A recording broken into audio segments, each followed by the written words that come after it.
सुख और दुख अपने नसीब से मिलता है। अमीरी गरीबी से इसका कोई लेना देना नहीं। रोने वाले महलों में भी रोते हैं और किस्मत में खुशियां हो तो झोपड़ी में भी हंसी गूंजती है। रिश्ता कभी खत्म नहीं होता। बातों से छूटा तो आंखों में रह जाता है और आंखों से छूटा तो यादों में रह जाता है, चलती रहेगी। दुनिया हमारे बगैर भी एक तारे के टूटने से आसमान ली नहीं होता। दूसरों की परेशानी में आनंद ना ले, कहीं भगवान आपको वह गिफ्ट ना कर दे, क्योंकि भगवान आपको वही देता है जिसमें आपको आनंद आता है। जब से लोग मोबाइल के इतने करीब हो गए, एक दूसरे को समय देने में उतने ही गरीब हो गए हैं। कांटों का चुभन तो कुछ वक्त का होता है, लेकिन बात का चुभन जिंदगी भर का होता है। ऐसे बनो कि लोग आपके आने का इंतजार करें, जाने का नहीं। इंसान कितना भी अमीर क्यों ना हो जाए, तकलीफ बेच नहीं सकता और सुकून खरीद नहीं सकता। नफरत करके क्यों किसी की अहमियत बढ़ाते हो? माफ करके शर्मिंदा करने का तरीका भी बुरा नहीं, तमाशा बन गई है। जिंदगी कुछ कहे तो बुरे और कुछ ना कहे तो भी बुरे कहते हैं। किसी के घर रोजाना जाने से इज्जत कम हो जाती है, मगर एक भगवान के घर मंदिर में रोज जाने से इज्जत बढ़ जाती है। जिंदगी में सफल होने के लिए बातों से नहीं, रातों से लड़ना पड़ता है। जिंदगी में वही व्यक्ति असफल होते हैं जो सोचते तो बहुत हैं लेकिन करते कुछ भी नहीं। सब्र करना दुनिया के सामने रोने से बेहतर है। परिस्थिति बदलना जब मुमकिन ना हो तो मन की स्थिति बदल लीजिए, सब कुछ अपने आप ही बदल जाएगा। घर वालों की डांट पड़े तभी संभल जाना। अगर वक्त का तमाचा पड़ा तो सहना पाओगे। यदि मनुष्य कुछ सीखना चाहे तो उसकी प्रत्येक भूल कुछ ना कुछ जरूर सिखाती है। जो बदला जा सके उसे बदलो, जो बदला ना जा सके उसे स्वीकार करो, और जो स्वीकारा ना जा सके उससे दूर हो जाओ, लेकिन स्वयं को खुश रखो। जिंदगी ऐसे जो कि आपका मजाक बनाने वाले खुद मजाक बन जाए। माइंडसेट हमेशा ऐसा रखना चाहिए कि जो मुझे आता है वह मैं कर लूंगा और जो मुझे नहीं आता वह मैं सीख लूंगा। जवानी सो के बिताने वाले बुढ़ापा रोकर बिताते हैं। जिन्होंने तुम्हारे साथ बुरा किया है, ना उनके साथ अच्छा करो और ना बुरा, बस उनसे दूर रहो। जीभ और शब्द सबके पास होते हैं, लेकिन जो अपने लिए जीते हैं वह कह लेते हैं, और जो अपनों के लिए जीते हैं वह सह लेते हैं। क्रोध एक ऐसी आग है जो दूसरों का नुकसान करे या ना करे, लेकिन खुद का नुकसान जरूर कर देती है। लोग अपनी चालाकियां पर इतराते रहते हैं, लेकिन समझ नहीं पाते कि उन्होंने क्या खो दिया। बुरे दोस्त, बुरी पत्नी और बुरी संगत के साथ रहने के अलावा अकेले रहना अच्छा है, क्योंकि वे लोग हमारी जिंदगी को रोशन करने के बदले बर्बाद कर सकते हैं। जब आप ऊंचाइयों की सीढ़ियां चढ़ रहे हो तो पीछे छूटे लोगों से अच्छा व्यवहार करें, क्योंकि उतरते समय ये सभी लोग फिर आपके रास्ते में मिल सकते हैं। अपना बोझ खुद उठाना सीखो। दूसरों के भरोसे बैठ रहोगे तो कभी भी ठोकर खाओगे ही। एक बार एक गरीब आदमी बड़ी मेहनत से एक एक रुपया जोड़कर एक मकान बनवा है। व्यक्ति बड़ा मेहनती था और उस मकान को बनवाने के लिए वह पिछले कई वर्षों से एक एक पैसा बचत करता रहा, ताकि उसका परिवार छोटे से झोपड़े से निकलकर पक्के मकान में बड़े सुख से रह सके। इसके बाद पंडित से पूछकर गृह प्रवेश के लिए एक शुभ दिन निश्चित किया जाता, लेकिन गृह प्रवेश से 2 दिन पहले एक जोरदार भूकंप आता है और उसका मकान पूरी तरह से ध्वस्त हो जाता है। अब जब यह खबर उस आदमी को दी जाती है तो वह दौड़ा दौड़ा बाजार जाता है और वहां से मिठाई खरीद कर ले आता है। अब मिठाई लेकर वह घटना स्थल पर पहुंचता है, जहां पर काफी लोग इकट्ठा होकर उसके मकान गिरने पर अफसोस जाहिर कर रहे थे और कह रहे थे कि बेचारे के साथ बड़ा बुरा हुआ। कितने जतन से एक एक पैसा जोड़कर उसने मकान बनवाया था। इस प्रकार लोग आपस में तरह तरह की बातें कर रहे थे। अब वह आदमी वहां पहुंचता है और अपने झोले से मिठाई निकालकर सबको बांटने लगता है।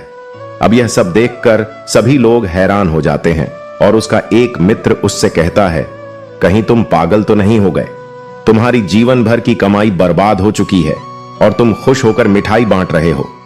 इस पर वह आदमी मुस्कुराते हुए कहता है, मेरे भाई, तुम इस घटना का सिर्फ एक नकारात्मक पक्ष देख रहे हो, इसलिए इसका सकारात्मक पक्ष तुम्हें दिखाई नहीं दे रहा।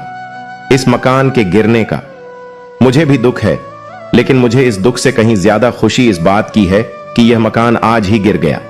वरना तुम ही सोचो, अगर यह मकान 2 दिनों बाद गिरता तो मैं, मेरी पत्नी और मेरे बच्चे सभी मर सकते थे।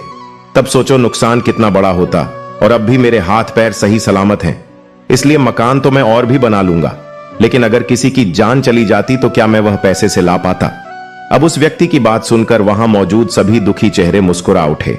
वह जान गए कि उस व्यक्ति ने उन्हें कितनी गहरी बात बड़ी सरलता से समझा दी है। तो दोस्तों, यह कहानी हमें जीवन की एक बड़ी महत्वपूर्ण शिक्षा देती है। जीवन में सुख दुख सिक्के के दो पहलुओं की तरह आते जाते रहते हैं।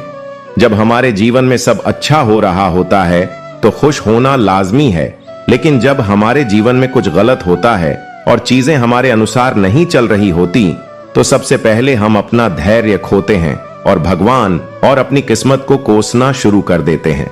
यानी उस समय हमें सिर्फ और सिर्फ अपना दुख नजर आता है, और उस दुख के अंदर जो थोड़ा बहुत हमारे पास है, हम उसे भी खो देते हैं।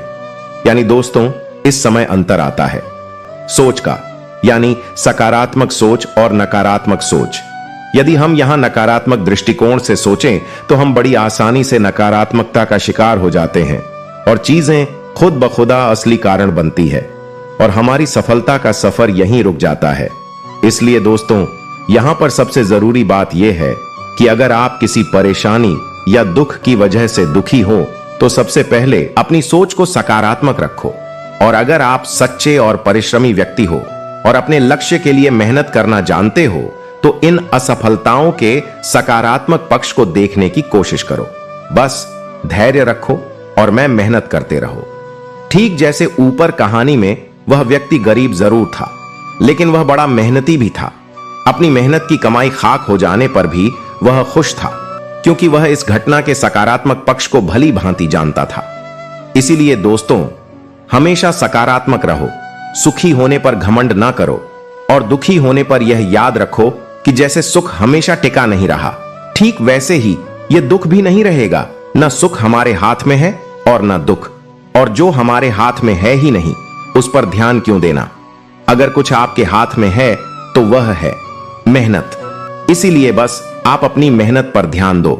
और वैसे भी जिस व्यक्ति का पूरा ध्यान अपनी मेहनत के ऊपर होता है, उसका ध्यान कभी अपने दुख या नकारात्मक चीजों की तरफ जा ही नहीं सकता। और इसलिए ऐसा व्यक्ति हमेशा सकारात्मक ही रहता है, और यही सकारात्मक सोच एक दिन हमारे सभी दुखों को खत्म कर देती है। समय से ज्यादा महंगी भावनाएं होती हैं, जो ना समझे उन पर खर्च मत किया करो। गुरुजी जो हर सुबह गंगा तट पर स्नान करने के लिए जाते थे, उसके बाद अपने शिष्यों को प्रवचन दिया करते थे। अपने रूटीन को फॉलो करते हुए गंगा नदी में स्नान किया और उसके बाद आकर सुबह सुबह शिष्यों को प्रवचन दे रहे थे। तभी उन्हें जोर जोर से किसी के चिल्लाने की आवाज आने लगी। पलट कर देखा तो पीछे दूर एक परिवार के सदस्य आपस में झगड़ा कर रहे थे, बहस कर रहे थे, जोर जोर से चिल्ला रहे थे। जबकि पास पास ही खड़े थे तो गुरुजी ने सोचा कि आज इसी बात पर चर्चा की जाए। उन्होंने अपने एक शिष्य से पूछा, बताओ, ये लोग पास पास ही खड़े हैं, एक ही परिवार के हैं, साथ रहते हैं, प्यार भी इनमें होगा, लेकिन अभी जब गुस्सा कर रहे हैं, लड़ाई कर रहे हैं, तो चिल्ला क्यों रहे हैं? गुस्से में लोग चिल्लाते क्यों हैं? शिष्य ने कहा, गुरुजी, गुस्सा आ गया तो कैसे अपने गुस्से को प्रकट करें, इसीलिए चिल्ला चिल्ला के प्रकट कर रहे हैं। गुरुजी उसके जवाब से तुष्ट नहीं हुए। दूसरे ने जवाब दिया, गुरुजी, भावनाओं पर नियंत्रण नहीं रख पा रहे हैं, कंट्रोल ही नहीं रहा इमोशंस पर, इसलिए चिल्ला रहे हैं। गुरुजी को वह जवाब भी पसंद नहीं आया। बहुत सारे शिष्यों ने अपने अपने तरीके से जवाब दिया, लेकिन गुरुजी को कोई जवाब पसंद नहीं आया। तब उन्होंने खुद से उत्तर दिया।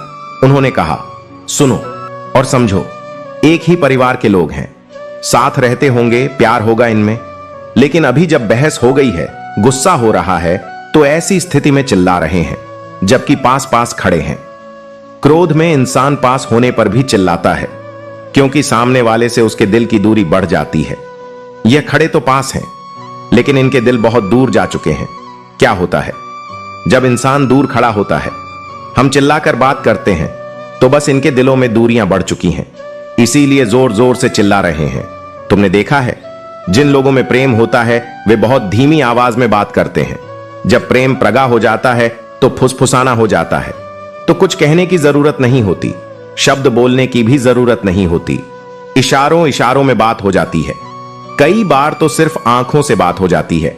जहां प्रेम होता है वहां चिल्लाने की आवश्यकता नहीं होती। दिलों की दूरियां बढ़ जाएंगी तो हमेशा चिल्लाना ही पड़ेगा।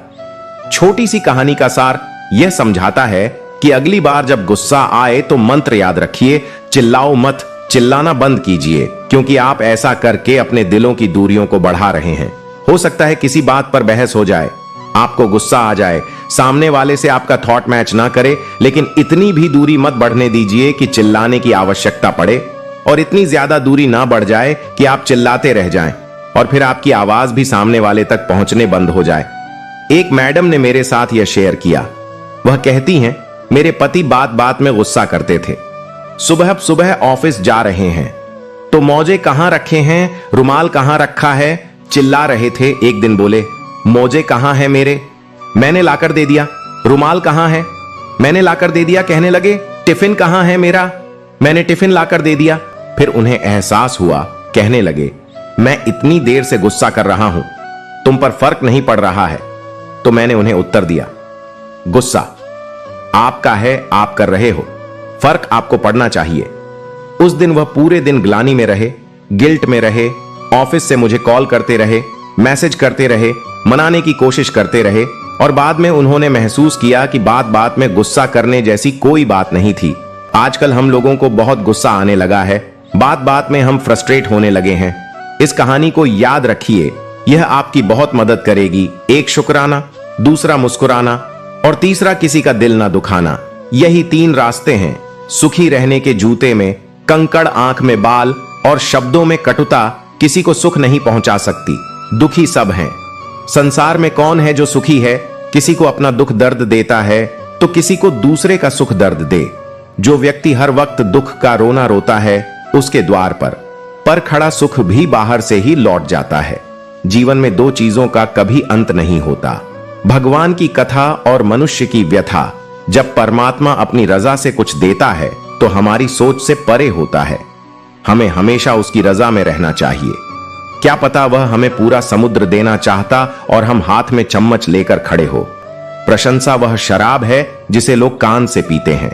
इसकी छोटी सी मात्रा मदमस्त करती है और ज्यादा मात्रा आसमान की सैर करवाकर धरातल पर पटकती है। प्रशंसा इंसान में उत्साह जगाती है पर उसमें घमंड भी पैदा होता है। यह हम पर निर्भर करता है कि उसे उत्साह के रूप में लेते हैं या अपने अहम को बढ़ाते हैं। प्रशंसा के लिए नहीं बल्कि प्रसन्नता के लिए कार्य करो, क्योंकि प्रसन्नता ही सबसे बड़ी प्रशंसा है। आपको शक्तिशाली बनना है, इसलिए नहीं कि आप किसी को दबा सको, बल्कि इसलिए कि कोई आपको दबा ना सके। खूबी और खामी दोनों ही होती हैं। हर इंसान में जो तराश है उसे खूबी नजर आती है और जो तलाश है उसे खामी नजर आती है। सादगी परम सौंदर्य है, क्षमा उत्कृष्ट बल है, विनम्रता सबसे अच्छा तर्क है और दोस्ती सर्वश्रेष्ठ रिश्ता है। पर स्त्री पर धन, पर निंदा, परिहास और बड़ों के सामने चंचलता, इनका त्याग करना चाहिए। जो मित्र सामने बोलते हैं पर पीठ पीछे काम बिगाड़ हैं, ऐसे मित्रों को त्याग करने से ही भलाई है। रोगी को देख आना एक बात है, दवा लाकर उसे देना दूसरी बात है। पहली बात शिष्टाचार है और दूसरी बात संवेदना। शिष्टाचार जरूरी है पर संवेदना उससे भी जरूरी है। जिस तरह कांच का टुकड़ा चटकने पर तेज धार के छोरे की तरह हो जाता है, उसी तरह की अवस्था इंसान के टूटे हुए दिल की होती है। हर बात को दिल से लगाओगे तो रोते रह जाओगे। इसीलिए सुखी रहने के लिए ना ज्यादा भावुक हो, ना हर बात को दिल से लगाओ। दिन में एक बार अपने दिल की अदालत में जरूर जाया करो। सुना है वहां कभी गलत फैसले नहीं होते। तुलना के खेल में कभी मत उलझो, क्योंकि इस खेल का कहीं अंत नहीं होता। जहां तुलना की शुरुआत होती है वहीं से आनंद और अपनापन खत्म होता है। चील की ऊंची उड़ान देखकर चिड़िया कभी चिंता नहीं करती और वह अपने अस्तित्व में मस्त रहती है, मगर इंसान की ऊंची उड़ान देखकर बहुत जल्दी चिंता में आ जाता है। इसीलिए तुलना से बचे और खुश रहे। जोश और होश तराजू के 2 पलड़े के समान है। जब एक बढ़ता है तो दूसरा उसी अनुपात में घटता है। पर याद रहे, सफलता का मूल इनके संतुलन में ही बनता है। मरहम लगा सको तो किसी गरीब के जख्मों पर लगा देना। हकीम बहुत हैं। बाजार में अमीरों के इलाज के लिए हम कितने भी सही क्यों ना हो, फिर भी बेहतरी के लिए सुधार की गुंजाइश हमेशा बनी रहती है। झूठी कसम से इंसान तो नहीं मरता, लेकिन भरोसा जरूर मर जाता है। जीवन चाय बनाने के जैसा है। सबसे पहले अपने अहम को उबालिए, अपनी चिंताओं को भाप बनकर उड़ा दीजिए, अपने दुखों को घुल जाने दीजिए, अपनी गलतियों को छान लीजिए और बस खुशियों का स्वाद लीजिए। है ना जीवन चाय बनाने जैसा काम। क्रोध, लोभ, मोह, अहंकार, ईर्ष्या, द्वेष, आलस्य, छल और हठ, इन 10 को जीतना तो दूर, नियंत्रण में भी कर लिया जाए तो जिंदगी आबाद हो गई। समझो, जिस शरीर के साथ हम पैदा हुए उसके जिम्मेदार हम नहीं, लेकिन जिस चरित्र, व्यक्तित्व और किरदार के साथ हम विदा होंगे उसके जिम्मेदार हम स्वयं होंगे। हमारी जिंदगी में हम ही सबसे बड़ी रुकावट बनते हैं, वह चाहे धीरज की कमी हो, मनमर्जी की आदत हो, जिद की तमन्ना हो, समझ का अभाव हो या ज्ञान की कमी हो, रुकावट हम ही होते हैं। अर्जुन ने श्री कृष्ण से पूछा, जहर क्या है? कृष्ण ने जवाब दिया, हर वह चीज जो जिंदगी में आवश्यकता से अधिक होती है वही जहर होता है। फिर चाहे वह ताकत हो, धन हो, भूख हो, लालच हो, अभिमान हो, आलस हो, महत्वाकांक्षा हो, प्रेम हो या फिर घृणा हो। नहीं, और हां, यह 2 छोटे से शब्द हैं, लेकिन उनके लिए सबसे ज्यादा सोचना पड़ता है। हम जिंदगी में बहुत सी चीजों को खो देते हैं। नहीं, जल्दबाजी में बोलने पर और हां, देरी से बोलने पर प्रेम की धारा बहती है। जिस दिल में चर्चा उसकी होती है। हर महफिल में खुद से बहस करोगे तो सारे सवालों के जवाब मिल जाएंगे, और अगर दूसरों से करोगे तो कई सवाल और खड़े हो जाएंगे। जैसे घर के निर्माण में एक-एक ईंट का महत्व होता है, वैसे ही जीवन में हर सकारात्मक विचार का, वैसे ही चरित्र के निर्माण में भी एक एकक विचार का महत्व होता है। इसीलिए अपने विचारों को शुद्ध बनाइए। फूलों को खिलने दो, मधुमक्खियां अपने आप उसके पास आ जाएंगी। चरित्रवान बनो, जगत अपने आप मुग्ध हो जाएगा। चरित्र एक वृक्ष है और प्रतिष्ठा, यश, सम्मान उसकी छाया। लेकिन विडंबना यह है कि वृक्ष का ध्यान बहुत कम लोग रखते हैं और छाया सबको चाहिए। मनुष्य की चाल धन से भी बदलती है और धर्म से भी। जब धन संपन्न होता है तो वह अकड़ कर चलता है, और जब धर्म संपन्न होता है तो विनम्र होकर चलता है।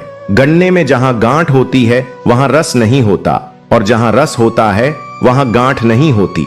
बस जीवन भी ऐसा ही है। यदि मन में किसी के लिए नफरत की गांठ होगी तो हमारा जीवन भी बिना रस का बन जाएगा। जीवन में रस बनाए रखना है तो नफरत की गांठ को निकालना ही होगा।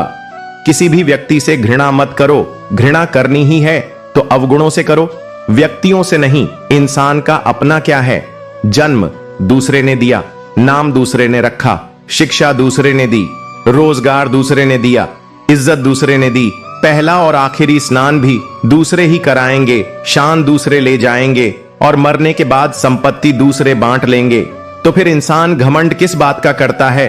मनुष्य अपने अहंकार का त्याग करने से सब लोगों का प्रिय हो जाता है। मनुष्य को क्रोध का त्याग करने से शोक नहीं करना पड़ता।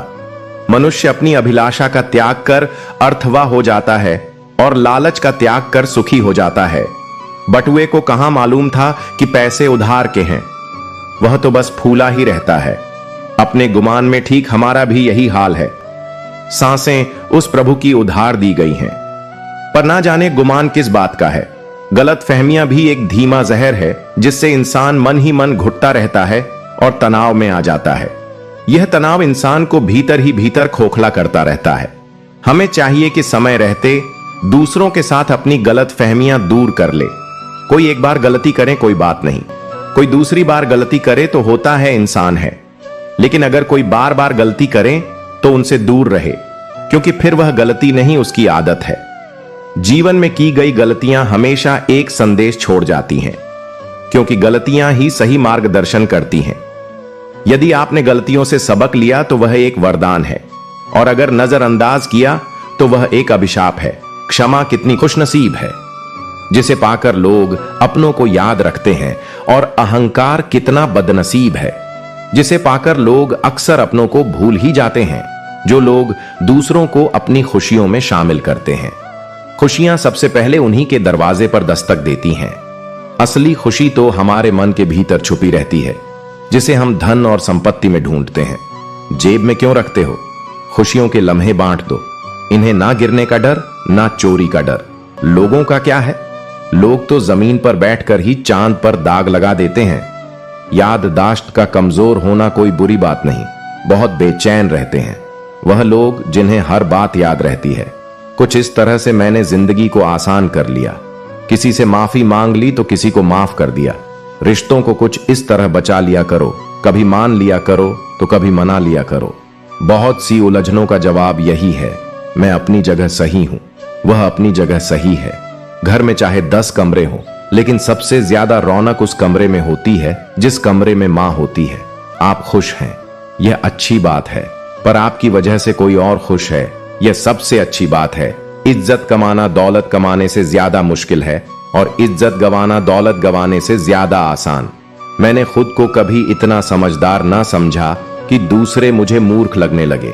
मैंने खुद को कभी इतना नेक ना जाना कि बाकी सब मुझे गुनाहगार लगने लगे। किसी से इतनी नफरत ना करो कि जब सामना हो तो मिल ना सको।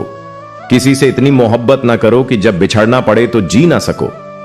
लिहाज और अजनबी औरत की इज्जत, यह दो ऐसी चीजें हैं जो दुनिया की कोई डिग्री सिखा नहीं सकती।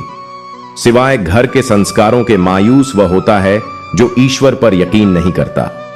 अभागा वह होता है जो ईश्वर की दी हुई बेशुमार नेमतों का शुक्र अदा नहीं करता। जब किसी जरूरतमंद की आवाज तुम तक पहुंचे तो परमात्मा का शुक्र अदा किया करो कि उसने उस बंदे की मदद के लिए तुम्हें पसंद किया, वरना तो वह सबके लिए अकेला ही काफी है। प्यार वह चीज है जो बचपन में मुफ्त मिलता है, जवानी में कमाना पड़ता है और बुढ़ापे में मांगना पड़ता है। परिवार को मालिक बनकर नहीं, माली बनकर संभालो, जो ध्यान तो सबका रखता हो पर अधिकार किसी पर जताता ना हो। हे प्रभु, चाह नहीं ऐसी कि पूरा पद जान सकूं, दे प्रकाश इतना कि हर अगला कदम पहचान सकूं।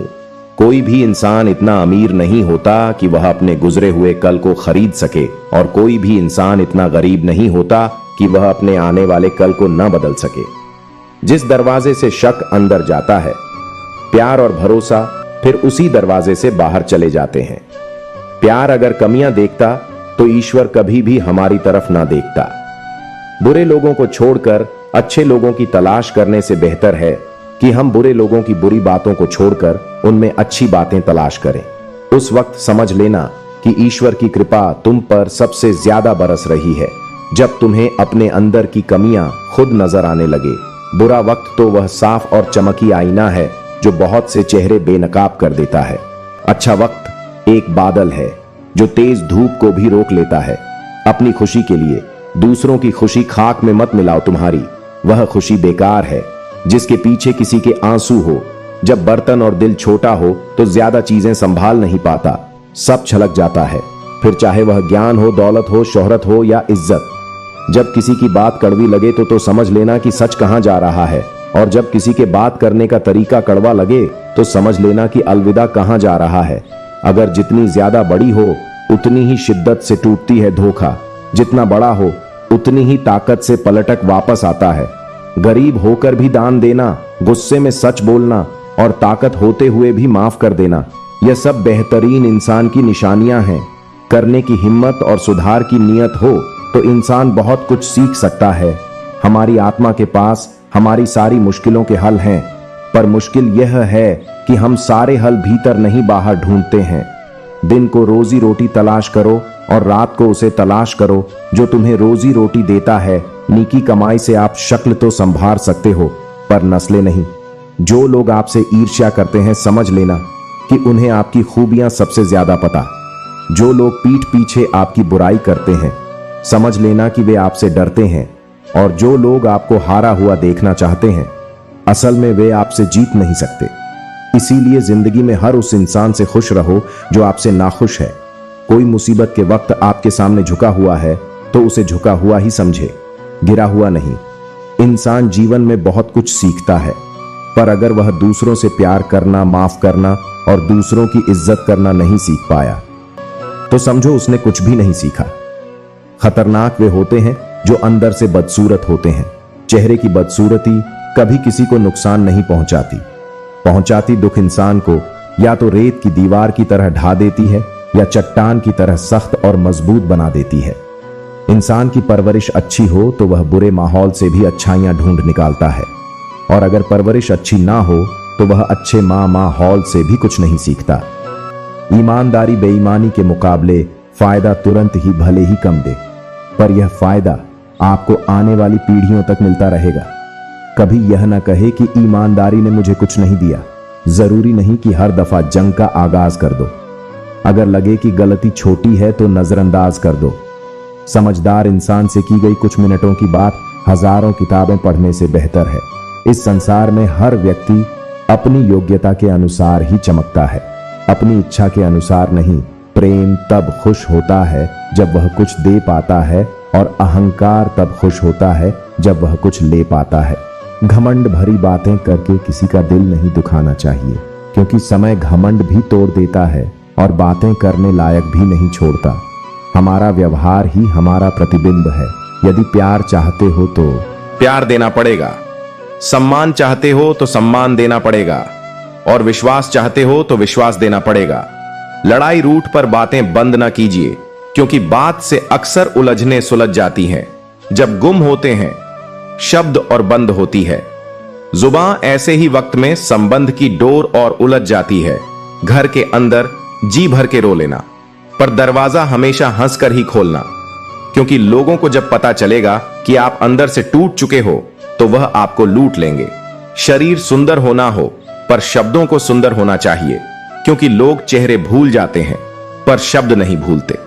जब दिमाग ठंडा रहे, जुबान नरम रहे और दिल में रहम रहे, तब घर में ही नहीं बल्कि जिंदगी में भी शांति और खुशियां छा जाती हैं। मुस्कुराकर देखने और देखकर मुस्कुराने में बहुत फर्क है। नतीजे बदल जाते हैं, और कभी कभी रिश्ते भी जिसे आप खुश देखना चाहते हैं उसे यहीं पर सुख देना, क्योंकि ताजमहल दुनिया ने देखा है, मुमताज ने नहीं। 2 हाथों से हम 10 लोगों को मार नहीं सकते, पर 2 हाथ जोड़कर हम करोड़ों लोगों का दिल जरूर जीत सकते हैं। अपने तो वह होते हैं जिन्हें आपके दर्द का एहसास हो, वरना हालचाल तो सड़क पर चलने वाले लोग भी पूछ ही लिया करते हैं। कुछ लोग हमारे कभी नहीं होते, बस वक्त उन्हें कुछ पल के लिए हमारे पास ले आता है। किसी से ज्यादा लगाव भी अच्छा नहीं होता।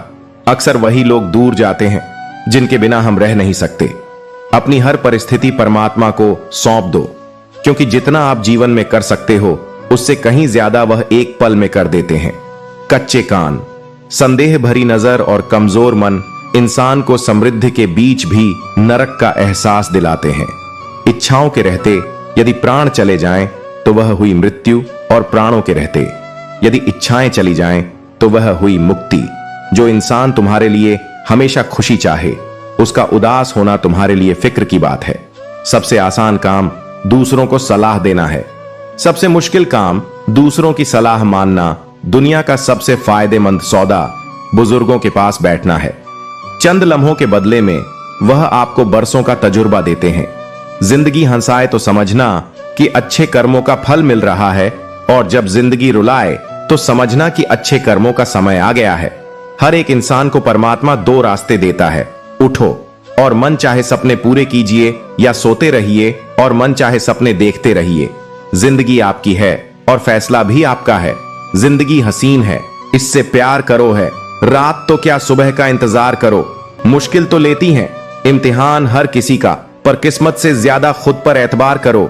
आओ भगवान से हम दुआ मांगे, जिंदगी जीने की अदा मांगे।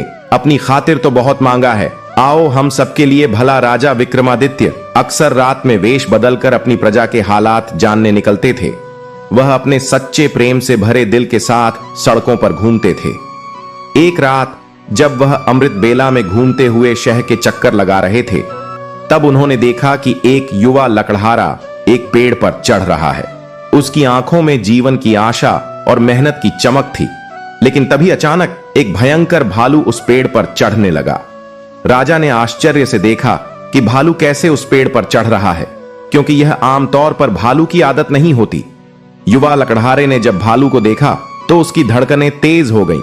डर के मारे उसने पेड़ की शाखा छोड़ दी और सीधे धरती पर गिर पड़ा। उसकी जान चली गई। तभी भालू ने पेड़ से नीचे उतरते ही अपनी असली पहचान बदल ली और एक खूबसूरत लड़की का रूप धारण कर लिया। राजा विक्रमादित्य दूर से यह नजारा देख रहे थे। उनका मन जिज्ञासा से भर गया। वह सोचने लगे कि यह लड़की अब क्या करेगी। कुछ ही समय बाद राजा के 2 सैनिक जो रात की गश्त पर थे वहां पहुंचे। संयोगवश वे दोनों असली भाई थे।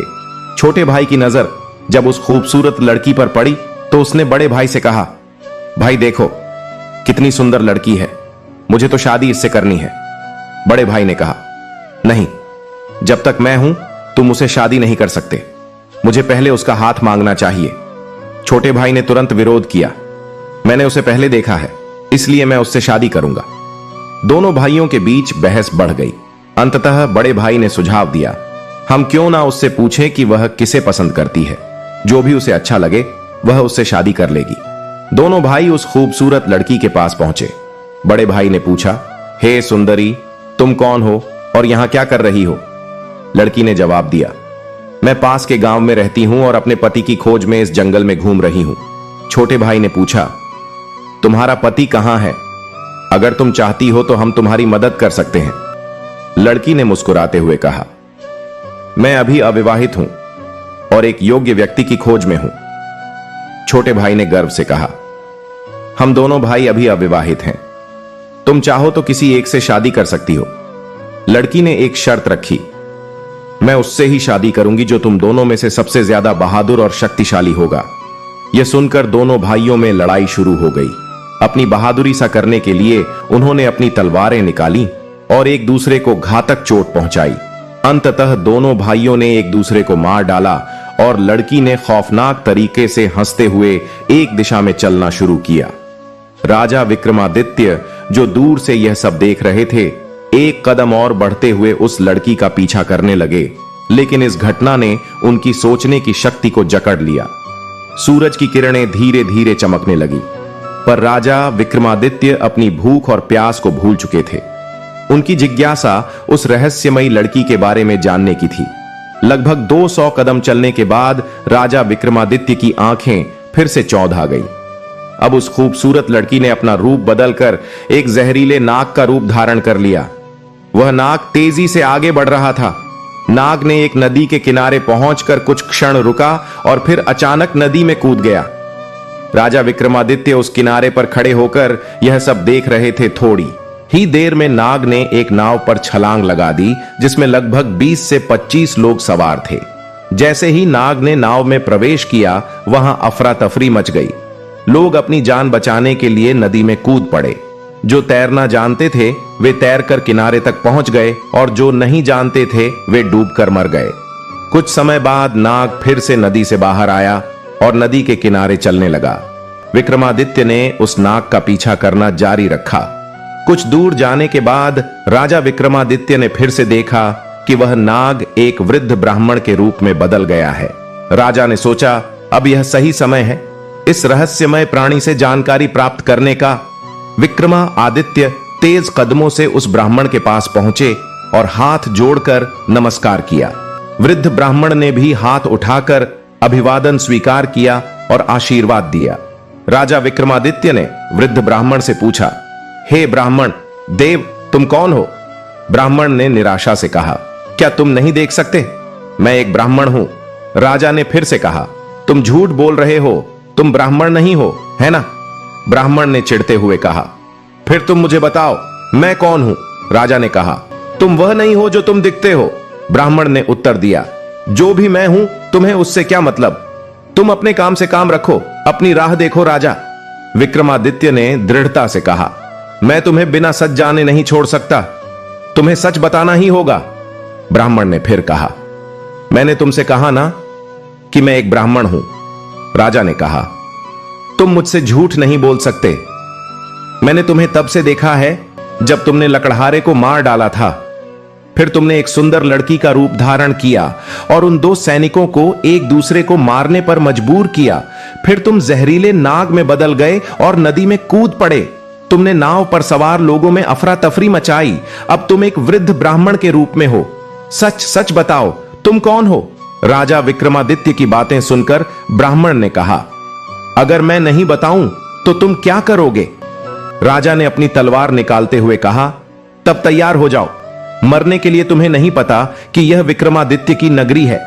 तुम इतने लोगों की जान लेकर इस पवित्र राजा के राज्य में जीवित नहीं रह सकते। अब सच्चाई बताओ। ब्राह्मण ने राजा की इस प्रशंसा पर जोर से हंसते हुए कहा, मुझे पता है कि यह शहर सम्राट विक्रमादित्य का है और तुम वही विश्व प्रसिद्ध सम्राट हो। फिर भी एक बात जान लो, तुम मुझे नहीं मार सकते। एक दिन आएगा जब मैं तुम्हें मरने पर मजबूर कर दूंगा। राजा विक्रमादित्य उसकी बातों को सोचने लगे।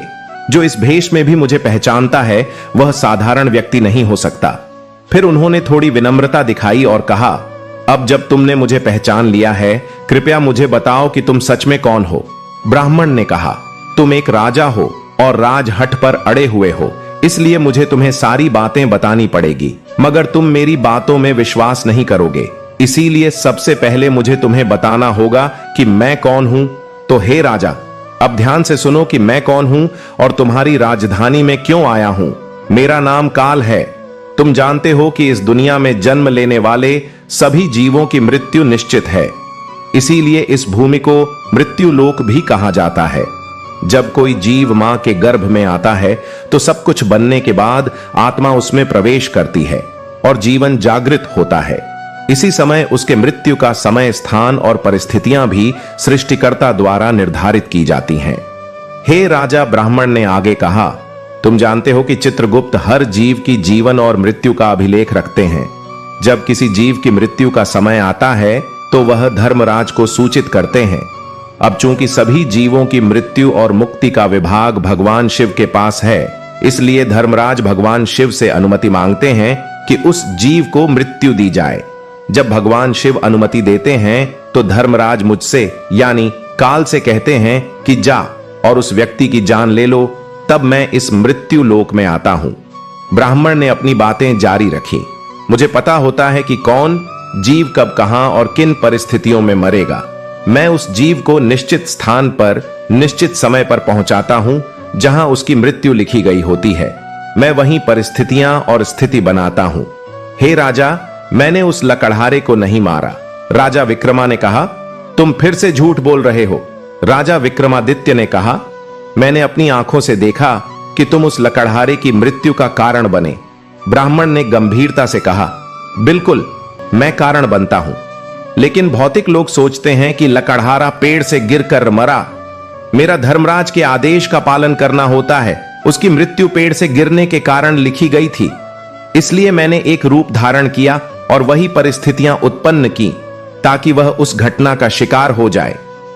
ब्राह्मण ने समझाया, अगर मैं असली रूप में होता तो क्या वह लकड़हारा कभी पेड़ पर चढ़ पाता?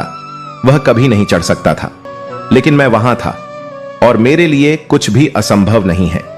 उन्होंने आगे कहा, सामान्यतः उन सैनिकों की मृत्यु भी मेरे कारण नहीं थी। मैंने उनके लिए एक सुंदर लड़की का रूप धारण किया ताकि उनके बीच लड़ाई की परिस्थितियां पैदा हो सके। नाव में जो कुछ लोगों की मृत्यु डूबने के कारण हुई, उनकी भी मृत्यु इसी तरह लिखी गई थी। इसके लिए मुझे नाग का रूप धारण करना पड़ा और नाव में प्रवेश करना पड़ा। ब्राह्मण ने राजा की ओर देखा और कहा, हे राजा, मुझे लगता है कि अब तुम समझ गए हो कि मैं कौन हूं और क्यों आया हूं। तुमने यह भी समझ लिया होगा कि समय, स्थान और परिस्थितियां भौतिक जीवन में कितनी महत्वपूर्ण भूमिका निभाती हैं। राजा विक्रमादित्य ने गंभीरता से उनकी बातें सुनी और उनके चेहरे पर सोच की लकीरें उभरी। काल ने कहा, हे राजा, अब मैं जा रहा हूं। राजा विक्रमादित्य ने विनम्रता से कहा, हे कालदेव, आपने मुझे बहुत अच्छी जानकारी दी है, जिसके लिए मैं आपका धन्यवाद करता हूं। कृपया जाने से पहले मेरे एक और सवाल का जवाब दें। काल ने कहा, पूछो, जो भी पूछना है जल्दी पूछो, क्योंकि मेरे पास यहां रहने का ज्यादा समय नहीं है। राजा ने पूछा, कृपया बताएं कब, कहां और कैसे मेरी मृत्यु होगी। कालदेव ने उत्तर दिया, हे राजेंद्र, मैं तुम्हें बता सकता हूं कि तुम कहां और कैसे मरोगे, लेकिन कब मरोगे यह मैं नहीं बता सकता। राजा ने आश्चर्य से पूछा, हे कालदेव, मृत्यु का समय बताने में तुम्हारी क्या आपत्ति? काल ने गंभीर स्वर में कहा, हे राजा, अगर मैं तुम्हें समय पहले से बता दूं तो तुम इसी पल से चिंता करने लगोगे। तुम जानते हो कि चिंता चिता के समान होती है। अभी तुम्हें अपने शासन में कई शुभ कार्य करने हैं और लोगों के कल्याण के लिए महान कार्य करने हैं। राजा विक्रमादित्य ने संतोष से कहा, ठीक है, अगर समय नहीं बता सकते तो कम से कम मुझे बताएं कि कहां और कैसे मारा जाऊंगा। काल ने कहा, सुनो राजन, तुम्हारी मृत्यु तुम्हारे अपने महल में सीढ़ियों से फिसल कर होगी। यह सुनकर राजा विक्रमादित्य की आंखें चौड़ी हो गईं। काल ने अपनी बात पूरी कर एक दिशा में तेजी से चलना शुरू किया और कुछ दूरी पर अदृश्य हो गया। अब तक सूर्य देव भी अस्त हो चुके थे और चारों ओर अंधेरा छा गया था। राजा विक्रमादित्य अब शारीरिक और मानसिक रूप से थक चुके थे। अपने मन में गहरी सोच के साथ उन्होंने तेज कदमों से अपने महल की ओर बढ़ना शुरू किया। दोस्तों, आज की कहानी ने हमें एक गहरे सत्य से अवगत कराया कि काल किसी का इंतजार नहीं करता। चाहे वह राजा विक्रमादित्य हो या हम सभी, हर किसी के जीवन में समय और परिस्थितियों की महत्वपूर्ण भूमिका होती है। इसीलिए हमें चाहिए कि हम जीवन को संजीवनी की तरह जिए और हर पल का सम्मान करें। शिवपुर गांव, जो कभी अपनी शांति, हरी भरी बगिया और दिलकश वादियों के लिए प्रसिद्ध था, अब एक रहस्य का पर्याय बन चुका था। यह गांव अपनी सरलता और हरियाली के लिए जाना जाता था, लेकिन अब लोग यहां आकर केवल डर और अजनबी घटनाओं के बारे में ही बात करते थे। यह सब कुछ एक घटना के बाद बदल गया था। एक ऐसी घटना जो आज भी गांव वालों के मन में एक गहरी छाप छोड़ गई थी। गांव में एक पुराना किला था जिसे लोग बुद्धि किला के नाम से जानते थे। यह किला सदियों पुराना था और अपनी दीवारों पर अजीबोगरीब चित्र उखरे गए थे, जो भी किसी रहस्यमय तंत्र से जुड़े हुए प्रतीत होते थे। गांव में एक कहावत थी जो हमेशा लोगों के बीच घूमती रहती थी। बुद्धि का बंटवारा हुआ था यहां, और जिसके पास गया वह नाकाम रहा। यह कहावत न केवल गांव वालों के बीच चर्चा का विषय थी, बल्कि उनके डर और विश्वास का भी कारण बन चुकी थी। किले के पास ही एक छोटा सा मंदिर था जहां गांव के बुजुर्गों का आना जाना लगा रहता था। वे मंदिर में बैठकर अपनी कहानियां सुनाते और यहीं से पूरी कहानी की शुरुआत होती थी। एक दिन गांव में एक नया चेहरा आया। उसका नाम था रणजीत। रणजीत, जो एक जिज्ञासु और साहसी युवक था, ने इस किले के बारे में सुना था और उसने ठान लिया कि वह इस रहस्य को हल करेगा। रणजीत को यह समझने की जिज्ञासा थी कि आखिरकार उस रहस्यमय बुद्धि का बंटवारा कैसे हुआ था और वह क्यों हर किसी को नुकसान पहुंचाता था। गांव के बुजुर्गों ने उसे किले के बारे में चेतावनी दी थी।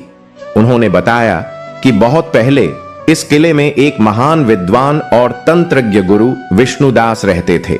गुरु विष्णुदास का ज्ञान अद्भुत था। वह किसी भी समस्या का समाधान निकालने में सक्षम थे और उनकी बुद्धि इतनी गहरी थी कि लोग उन्हें भगवान से भी ऊपर मानते थे। गुरु विष्णुदास का एक सिद्धांत था, ज्ञान और बुद्धि केवल एक व्यक्ति के पास न रहकर यदि इसे बांट दिया जाए तो यह अधिक प्रभावी हो सकता है। लेकिन यह बात उन्होंने अपनी जिंदगी में कभी नहीं प्रयोग की। एक दिन जब गुरु विष्णुदास की उम्र ढलने लगी, उन्होंने एक रहस्यमय मंत्र पढ़ा और अपनी पूरी बुद्धि को 3 हिस्सों में बांटने का निश्चय किया। गुरु विष्णुदास ने अपनी बुद्धि के 3 हिस्से बनाए और उन्हें 3 अलग अलग लोगों में बांट दिया। पहले हिस्से को उन्होंने गांव के सबसे पढ़े लिखे व्यक्ति पंडित रघुनाथ को दिया। दूसरे हिस्से को उन्होंने गांव के एक छोटे किसान रामू को दिया, जो पहले बेहद साधारण था। तीसरा हिस्सा उन्होंने खुद के पास रखा, लेकिन उस हिस्से को उन्होंने एक तंत्र के माध्यम से किले की दीवारों में छिपा दिया। यह तंत्र इतना शक्तिशाली था कि इसे केवल विशेष प्रकार की मानसिक स्थिति और ज्ञान वाले लोग ही खोल सकते थे। लेकिन जब गुरु विष्णुदास ने अपनी बुद्धि का बंटवारा किया तो अनजाने में ही उन्होंने कुछ खतरनाक पैदा कर दिया। पहले हिस्से को पंडित रघुनाथ ने अपने पास रखा, लेकिन धीरे धीरे उसकी समझ में गड़बड़ी आने लगी। वह पहले जैसा नहीं रहा। उसकी तर्क शक्ति और विचारधारा अचानक से उलझने लगी और वह हर फैसले में गलतियां करने लगा। गांव के लोग हैरान थे कि पंडित रघुनाथ, जो पहले सबसे बुद्धिमान थे, अब ऐसे क्यों व्यवहार कर रहे थे। दूसरी ओर रामू, जो पहले अनपढ़ था, अब अचानक से बेहद तेज, रार और बुद्धिमान हो गया। वह पूरे गांव में मशहूर हो गया और लोग उसकी सलाह लेने आने लगे। लेकिन रामू की बुद्धि में एक छिपा हुआ भय था। वह अपनी नई बुद्धि के साथ हर चीज को अपनी तरह से देखने लगा और कभी कभी उसके फैसले अजीब होते थे। गुरु विष्णुदास का तीसरा हिस्सा, जो किले की दीवारों में छिपा था, धीरे धीरे गांव के वातावरण में फैलने लगा। यह बुद्धि का हिस्सा इतना शक्तिशाली था कि वह उन दोनों हिस्सों से कहीं अधिक प्रभावशाली था, परंतु कोई भी इस हिस्से तक पहुंचने में सक्षम नहीं था। गुरु विष्णुदास के निधन के बाद गांव में ऐसा कुछ हुआ जो आज भी लोगों की समझ से बाहर था। धीरे धीरे गांव में अजीब घटनाएं घटने लगी। रात के अंधेरे में किले की दीवारों से कुछ आवाजें आने लगी। लोग कहते थे कि वहां कुछ हो रहा है, पर कोई भी उसका मतलब समझ नहीं पा रहा था। कई लोग वहां जाने की कोशिश करते तो वापस नहीं लौटते थे। रणजीत का मन अब और भी अधिक जिज्ञासा में, एक डर भी था। क्या वह तीसरे हिस्से तक पहुंचने में सफल होगा? क्या वह उस अज्ञात शक्ति का सामना कर सकेगा जो किले में समाई हुई थी? क्या वह किसी भी तरह से इस भयंकर रहस्य को हल कर पाएगा? यह सवाल उसके मन में लगातार घूम रहे थे, लेकिन उसने ठान लिया था कि वह इस रहस्य का पर्दाफाश करेगा। किले के पास पहुंचने पर रणजीत ने देखा कि वहां का वातावरण पहले से कहीं ज्यादा सन्नाटे में डूबा हुआ था। हवा में एक अजीब सी घबराहट थी और किले की दीवारों पर उकेरी गई आकृतियां जैसे उसे ताक रही थीं। क्या उसे सच में इस रहस्य तक पहुंचना चाहिए था, या फिर यह भी कोई प्राचीन चेतावनी थी जिसे नजरअंदाज करना उसकी जिंदगी के लिए खतरनाक हो सकता था? रणजीत के दिल में एक डर की लहर दौड़ गई, लेकिन उसने मन नहीं हारी और धीरे धीरे किले में दाखिल हुआ। किले का भीतर ही डरावना दिखाई देता था। अजीब अजीब शब्द दीवारों के प्रवाह के साथ गूंज रहे थे, मानो किसी बूढ़े के खतरनाक जागरण की आहट हो। रणजीत सोचने लगा कि क्या वह इन राह को सामने ला सकेगा? क्या वह भी उन लोगों में से एक बन जाएगा जो पहले किले में घुस चुके थे लेकिन कभी वापस नहीं लौटे? रणजीत किले में घुस चुका था। हर कदम पर उसके दिल की धड़कन तेज होती जा रही थी। किले का अंदरूनी हिस्सा और भी डरावना था। दीवारों पर उकेरी गई आकृतियां और बेतरतीब तंत्र मंत्र के संकेत मानो किसी अजीब जाल में बंधे हुए थे। सन्नाटे के बीच घबराए हुए रणजीत के कदम आगे बढ़ते जा रहे थे। तभी अचानक एक आवाज आई जिसने उसकी रीढ़ में कंपी पैदा कर दी। तुम कौन हो जो यहां आकर मेरे रहस्य को जानने की कोशिश कर रहे हो? यह आवाज किसी व्यक्ति की नहीं थी, ना ही किसी जानवर की। यह एक गहरी गूंजती हुई आवाज थी, मानो किले की दीवारों से निकल कर आ रही हो। रणजीत डरते डरते बोला, मैं सिर्फ यह जानना चाहता हूं कि इस किले में क्या हो रहा है और यहां का रहस्य क्या है। वह चुप हो गया। फिर अचानक से एक और आवाज आई, लेकिन इस बार वह एक पहेली के रूप में थी। सुनो, तुम जो जानना चाहते हो वह आसान नहीं होगा। पहले मुझे यह हल करके दिखाओ, तभी तुम्हें आगे जाने की अनुमति मिलेगी। रणजीत की जिज्ञासा और भी बढ़ गई। वह जानता था कि यह कोई साधारण बात नहीं हो सकती। उसने गहरी सांस ली और आवाज से पूछा, ठीक है, बताइए।